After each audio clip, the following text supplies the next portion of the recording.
नमस्कार, स्वागत है आपका। आपके साथ में हूं अमित गर्ग शुक्ला। शिव साधक पीएम मोदी 2014 के बाद से ही केदार को लेकर काफी संवेदनशील थे, लेकिन उत्तराखंड में कांग्रेस सरकार होने की वजह से जिस हिसाब से कार्य करना चाहते थे उस तेजी से काम नहीं हो पा रहा था। 2017 के चुनाव में कांग्रेस की हार और बीजेपी की सत्ता में वापसी हुई। फिर डबल इंजन की सरकार ने केदार के कड़कड़ को जोड़ने के काम में तेजी शुरू कर दी और उसी साल 3 मई को पीएम मोदी पहली बार केदारनाथ के दर्शन के लिए पहुंचे थे।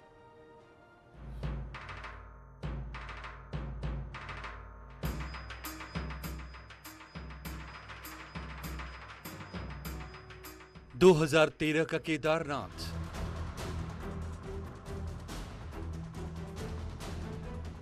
दो 2021 की केदार घाटी,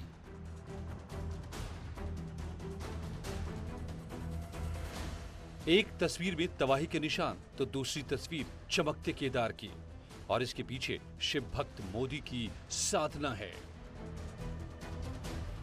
2013 में जब बादल फटा तो पहाड़ से उतरे सैलाब ने सब कुछ तहस नहस कर दिया था। केदारनाथ मंदिर के आगे बसी अनियमित कॉलोनियां तबाह हो गई थी। मंदिर के पीछे के हिस्से में बनी प्राचीन समाधि भी बह गई। एक तरह से घाटी में मंदिर को छोड़कर सब कुछ नष्ट हो गया था।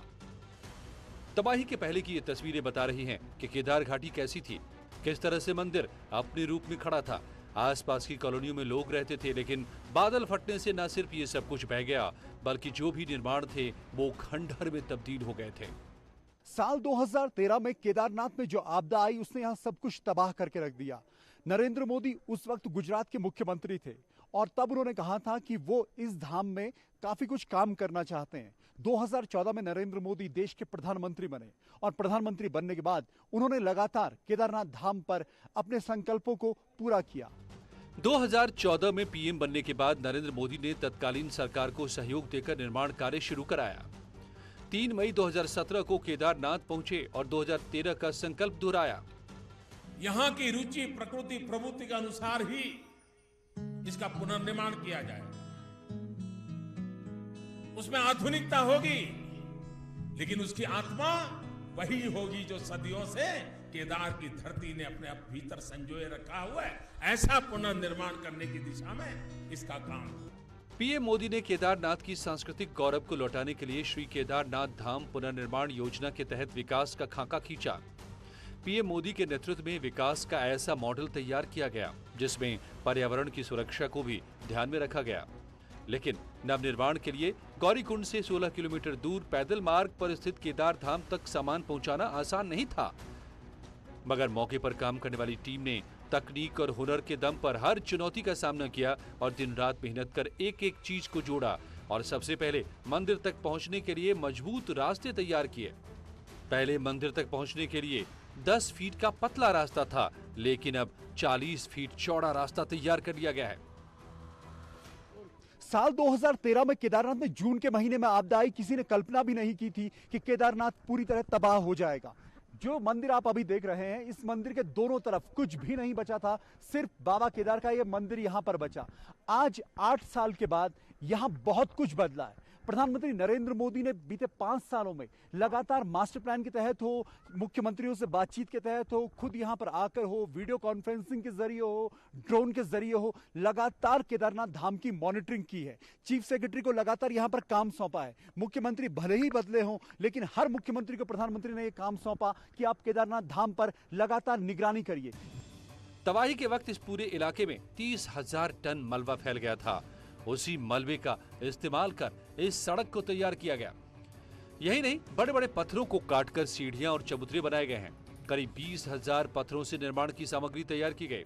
जैसे जैसे काम पूरा होता था, पीएम मोदी हर काम का अपडेट लेते थे और बार बार केदार आकर उसे देखते भी थे। तब उन्होंने केदारनाथ पुनर्निर्माण के लिए 700 करोड़ रुपए की 5 बड़ी परियोजनाओं का शिलान्यास भी किया था। प्रधानमंत्री 7 नवंबर 2018 को तीसरी बार केदारनाथ पहुंचे थे और पुनर्निर्माण कार्यों का स्थलीय निरीक्षण किया था। इसके बाद वो चौथी बार 18 मई 2019 को धाम पहुंचे। इस दौरान उन्होंने ध्यान गुफा में लगभग 17 घंटे तक साधना भी की थी और 5 नवंबर 2021 को भी पीएम मोदी यहां पर आए और करीब 3 घंटे तक केदारनाथ में रहे।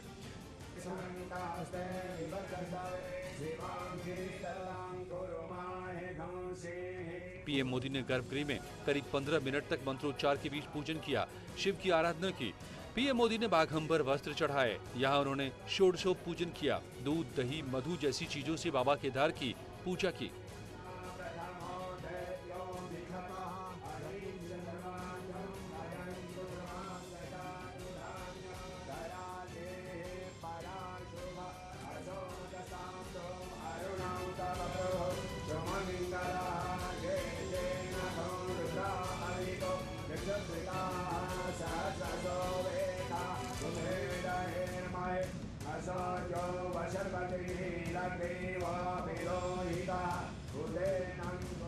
शिव की आराधना के बाद पीएम मोदी ने मंदिर की परिक्रमा की। पीएम मोदी परिक्रमा करते वक्त वहां मौजूद एक एक चीजों को देख रहे थे। 2013 की आपदा में बर्बाद हो चुके मंदिर के हिस्सों पर बने चीजों को देख रहे थे। पीएम मोदी काफी देर तक नवनिर्माण को देखने के बाद आदि गुरु शंकराचार्य के हाल ही में बने समाधि स्थल पर पहुंचे और शंकराचार्य की प्रतिमा का अनावरण किया।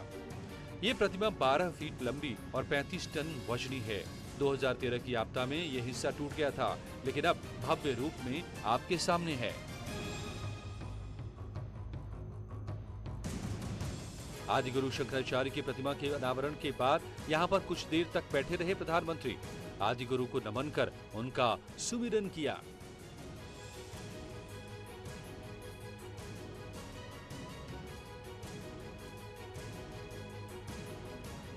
आदि शंकराचार्य की प्रतिमा के निर्माण के लिए 18 मॉडल तैयार किए गए थे। प्रधानमंत्री की सहमति के बाद उनमें से एक मॉडल को चुना गया था। कर्नाटक के मैसूर के मूर्तिकार अरुण योगी राज ने इस मूर्ति को बनाया है। ब्लैक स्टोन से इसका निर्माण किया गया है। प्रतिमा के निर्माण का काम 2020 में शुरू हुआ था। 9 लोगों की टीम ने तकरीबन 1 साल में इसे तैयार किया है। इस साल सितंबर महीने में मूर्ति को मैसूर से चिनूक हेलीकॉप्टर से उत्तराखंड लाया गया था। पीएम मोदी जब केदारनाथ में मूर्ति का अनावरण कर रहे थे तो देश के 12 ज्योतिर्लिंगों के संत इस दृश्य को लाइव देख रहे थे। आप सभी आदि शंकराचार्य जी की समाधि की पुनः स्थापना के साक्षी बन रहे हैं। ये भारत की आध्यात्मिक समृद्धि और व्यापकता का बहुत अलौकिक दृश्य है। शंकराचार्य के समाधि स्थल पर कुछ पल बिताने के बाद पीएम मोदी ने केदारनाथ धाम में कई प्रोजेक्ट का शिलान्यास और लोकार्पण भी किया। दीपावली के मौके पर भी प्रधानमंत्री नरेंद्र मोदी केदारनाथ आए और देख कर गए कि फर्स्ट फेज के काम किस तरीके से पूरे हुए हैं और सेकंड फेज में केदारनाथ में क्या कुछ काम होने हैं। यानी प्रधानमंत्री नरेंद्र मोदी का यह मानना है कि केदारनाथ को जब तक स्मार्ट केदारपुरी नहीं बना दिया जाता तब तक वो रुकने वाले नहीं है। 2013 की तबाही में तबाह हुए तीर्थ पुरोहितों के घर, स्थानीय दुकानदारों की दुकानें और धर्मशालाएं अब बनकर तैयार हो गए हैं। नए रूप में यहाँ के घर मन मोहने वाले हैं।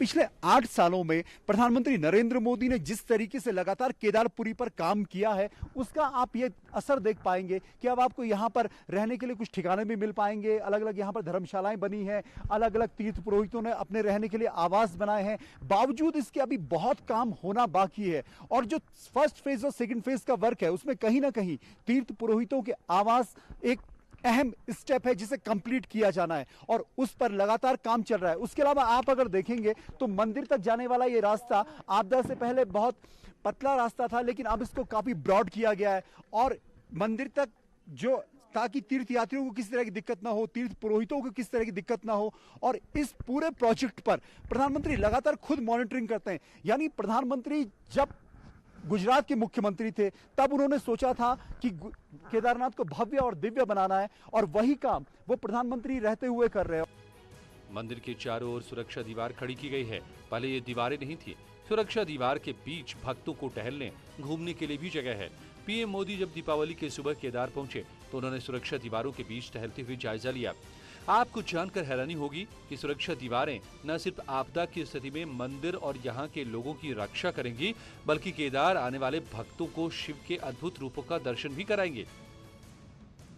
भगवान शिव अनादि हैं, अनंत हैं, संपूर्ण हैं और प्रधानमंत्री नरेंद्र मोदी यही बात भगवान केदारनाथ के धाम में इन चित्रों के जरिए दिखाना चाहते थे और इन्हीं चित्रों को अब यहाँ पर दीवारों पर संजोया गया है। जो सुरक्षा दीवार यहाँ पर बनाई गई है या फिर हेलीपैड की जो दीवार है उसमें चाहे समुद्र मंथन का जिक्र हो, भगवान शिव के अर्धनारीश्वर रूप का जिक्र हो, चंद्रशेखर का जिक्र हो, गंगा जब धरती पर उतरी तो उससे पहले शिव ने उन्हें अपनी जटाओं में स्थान दिया, हरिहर का जिक्र हो, तांडव हो, सती होने की घटना रही हो, भगवान शिव के जीवन से जुड़ी हर घटना को यहाँ पर चित्रों में दर्शाया गया है। और ये बात प्रधानमंत्री नरेंद्र मोदी ही चाहते थे और कई बार उन्होंने अलग अलग मीटिंगों में उत्तराखंड सरकार को बार बार ये बात कही कि यहाँ पर शिव की महिमा का गुणगान और बखान लगातार किया जाए। और प्रधानमंत्री नरेंद्र मोदी जो प्रण लिया वो इन सभी बातों से यहाँ पर पूर्ण होता दिखता है।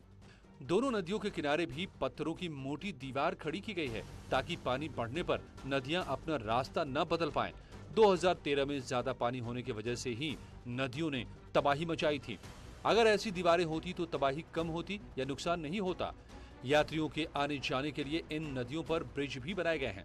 मैं आपको दिखाता हूं कि सुरक्षा दीवार किस तरीके से मंदाकिनी नदी के तट पर बनाई गई है और ताकि कभी भविष्य में ऐसी स्थिति बने कि कभी 2013 की तरह कभी कोई बड़ी प्रलय की स्थिति बने या कभी कोई बड़ी बाढ़ जैसी स्थिति बने तो नुकसान कम से कम हो और केदार धाम को नुकसान ना हो। इसीलिए सुरक्षा दीवार बनाई जा रही है, सड़कें बेहतर की जा रही हैं, रास्ते बेहतर किए जा रहे हैं, व्यवस्थाएं बेहतर की जा रही हैं। आप देखेंगे तो टेम्परेरी पुल बनाए गए हैं, कुछ पुल को जो लकड़ी के पुल थे उन्हें परमानेंट किया जा रहा है।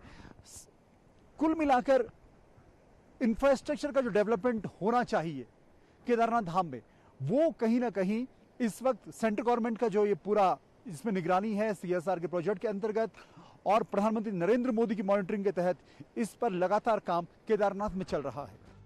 पीएम मोदी ने 5 नवंबर को आस्था पथ और उस पर बने ब्रिज पर जाकर जायजा लिया और मौजूद अधिकारियों से निर्माण को तेज करने के निर्देश भी दिए। पीएम मोदी जब इस ब्रिज में आए तो लोगों का अभिवादन भी किया। दुनिया को ये संदेश भी दिया कि केदार धाम अब बदल चुका है। केदारनाथ में ये वही आस्था पथ है जिस पर प्रधानमंत्री नरेंद्र मोदी जब 5 नवंबर को यहाँ आए तो उन्होंने इस पूरे पथ का निरीक्षण किया और देखा कि यहाँ पर किस तरीके से काम हो रहा है। फिर चाहे यहाँ पर पुल बनाए जा रहे हो मंदाकिनी नदी पर, सरस्वती नदी पर, इसके अलावा मंदाकिनी और सरस्वती पर घाटों का काम अलग से चल रहा है। प्रधानमंत्री ने खुद उतरकर यहाँ पर घाट पर प्रधानमंत्री गए, इसी घाट पर प्रधानमंत्री नरेंद्र मोदी गए थे, पहला घाट जो है, और वहां पर उन्होंने देखा कि क्या व्यवस्थाएं हैं, क्योंकि तीर्थयात्री श्रद्धालु अगर यहाँ पर आए ताकि वो यहाँ पर स्नान कर पाए, उन्हें यहाँ पर किसी तरह की दिक्कत ना हो। उसके बाद जो पुल आता है उस पुल पर भी प्रधानमंत्री नरेंद्र मोदी गए और फिर इसी आस्था पथ पर प्रधानमंत्री नरेंद्र मोदी वापस लौटे। कुल मिलाकर जो फर्स्ट फेज का वर्क अभी तक केदारनाथ में हुआ है उससे प्रधानमंत्री नरेंद्र मोदी संतुष्ट दिखे हैं, लेकिन मुख्यमंत्री पुष्कर सिंह धामी का कहना है कि अभी काम की शुरुआत भर है, अभी केदारपुरी में बहुत काम होना बाकी है और केदारपुरी को मॉडर्न बनाने के लिए केंद्र सरकार और राज्य सरकार मिलकर काम कर रहे हैं। कैमरा पर्सन भरत शर्मा के साथ दीपांकर भट्ट, न्यूज़ 18 केदारनाथ। यार रुक रहे हैं छोटे से ब्रेक के लिए, जल्द लौटेंगे कुछ और खबरों के साथ।